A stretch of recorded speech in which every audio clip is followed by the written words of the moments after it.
Hey guys, in this video I'm going to show you how to split a scene in PowerDirector for mobile and iPad. So let's first bring in our footage. And the way we do this is we're going to tap on our footage, hit the plus sign, and that appears down here. Now what you want to do is you want to open that up.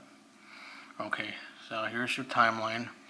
Okay, so what you want to do is, if you want to cut this in the middle, say you only want to keep that much, what you want to do is, you see the split, hit the split sign, and as you can see, it has now cut the scene into two.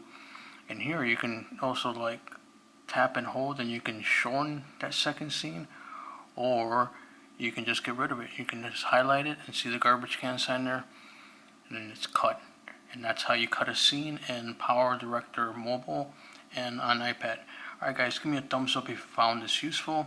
If you like this tutorial, want to see some more, let me know in the comments below. I'll see you on the next one. Bye bye.